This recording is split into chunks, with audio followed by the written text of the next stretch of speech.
நம் வாழ்வியல் சூழலில் அன்றாடம் சந்திக்கும் சமூக பிரச்சனைகளுக்கு தீர்வு காணும் உத்வேகத்தில் உள்ளனர் அரசு பள்ளிகளைச் சேர்ந்த மாணவ மாணவியர். 8 பாடங்களை மட்டுமே படித்து வருபவர்கள் இளம் விஞ்ஞானிகளாக பயணத்தை தொடங்கியது எப்படி? விரிவாக பார்க்கலாம்.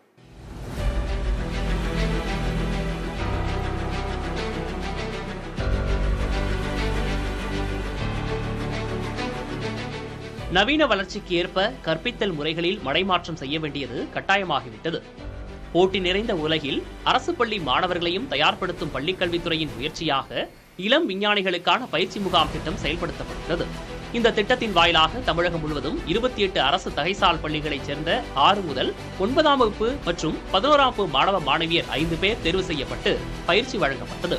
சேலம் மாவட்டம் ஏற்காட்டில் நடைபெற்ற இந்த முகாமில் 9ஆம் வகுப்பு பயிலும் 140 மாணவ மாணவியர் பங்கேற்று சிறந்த பங்களிப்பை வெளிப்படுத்தினர்.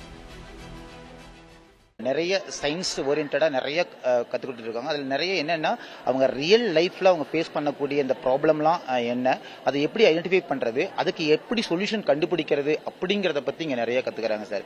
இது ஆக்சுவலா பாத்தீங்கன்னா கவர்மெண்ட் ஸ்கூல் பிள்ளைங்களுக்கு இது கிடைச்சிக்கிறது மிகப்பெரிய ஒரு வரமா தான் நாங்க பாக்குறோம். இது வகுப்பறை பாடங்களை மட்டுமே படித்து வந்த மாணவ மாணவியர் இந்த பயிற்சி முகாமில் பங்கேற்றதன் வாயிலாக புதிய உத்வேகத்தை பெற்றதாக பெருமிதத்துடன் கூறுகின்றனர்.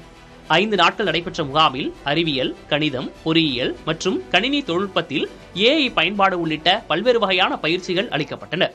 இந்த பயிற்சி வகுப்பில் பங்கேற்ற ஒவ்வொரு குழுவினரும் தங்களின் ஒரு செயல் திட்டத்தை சமர்ப்பித்தனர்.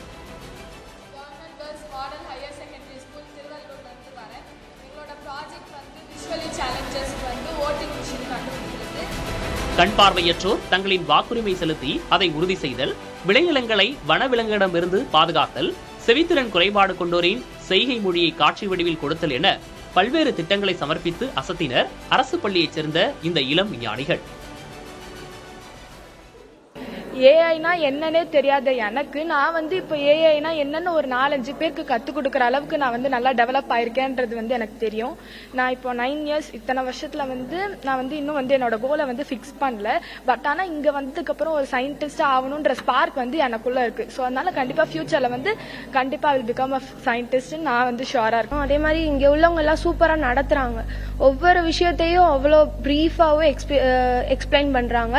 சின்ன சின்ன விஷயமா இருந்தாலும் டவுட்டா இருந்தாலும் எதுவா இருந்தாலும் சூப்பரா எக்ஸ்பிளைன் பண்றாங்க. ஒரு அண்ணா மாதிரி நடந்துக்கிறாங்க. எங்களுக்கு இது ரொம்ப பிடிச்சிருக்கு.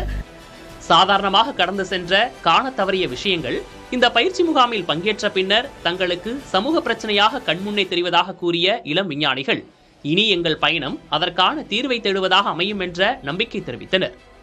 புதிய தலைமுறைக்காக ஒளிப்பதிவாளர் சதீஷுடன் செய்தியாளர் மோகன்ராஜ்.